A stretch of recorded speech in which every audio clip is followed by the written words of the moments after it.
विविध उपक्रम हा सब्जेक्ट आम्हाला आलेला आहे. त्यामध्ये आपले शारीरिक विकासामध्ये दोन विभाग होतात, स्थूल स्नायूंचा विकास आणि सूक्ष्म स्नायूंचा विकास. याप्रमाणे आम्ही आमच्या गटातल्या सर्व सदस्यांनी मिळून वेगवेगळे उपक्रम काढलेले आहेत. ते आम्ही तुम्हाला सांगणार आहे. आता सुरुवातीला सुषमा मॅडम सूक्ष्म स्नायूंचा विकास सांगतील. लहान स्नायूंचा विकास म्हणजे सूक्ष्म स्नायूंचा विकास. यामध्ये रंगकाम, रेषा ओढणे, कातरकाम, फाडकाम, मणी ओढणे आणि पिन्सर ग्रीप म्हणजे हाताच्या चिंतने घाटणे, गोड आलेली कडधान्य वगैरे उचलणे. तसेच ठसेकाम, लेखनपूर्व तयारी, रांगोळी किंवा पिठाचा वापर करून त्यावर अक्षरे कोरणे किंवा अंक कोरणे. पदर म्हणजे जुळवाजुळव करणे.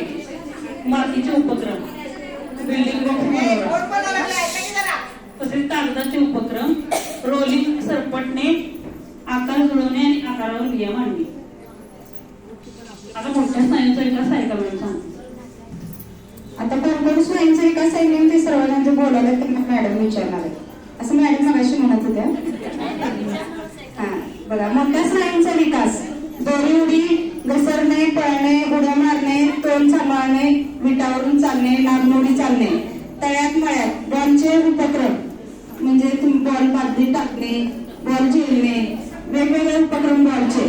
रायडिंग उपक्रम, रायडिंग उपक्रम मध्ये सायकल चालवणे, बॅलेन्सिंग सायकल, वेगवेगळ्या वाहनांचं म्हणजे बॅलेन्सिंग. त्यामध्ये रायडिंग उपक्रम मध्ये घसरगुंडी हे पण रायडिंग उपक्रम मध्ये येतात.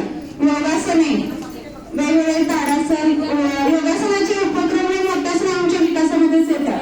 त्याच पद्धतीने नैसर्गिक उपक्रम, वाळूत चालणे, पोहणे, पाण्यात उड्या मारणे, हे वेगवेगळे उपक्रम. नैसर्गिक उपक्रमामध्ये तळ्यात मळ्यात बाहेर पानं गोळा करणे, फुलं गोळा करणे हे पण मोठ्या स्नायूमध्ये येतं. त्याच पद्धतीने लोळकाळणे आणि रेग्युलर मुवमेंट असतात ना, वाकणे, पुढं असं उभा राहणे किंवा मागे पाठीला ताण देणे, हे रेग्युलर जे मुवमेंट आहेत ते पण मोठ्या स्नायूमध्ये येतात.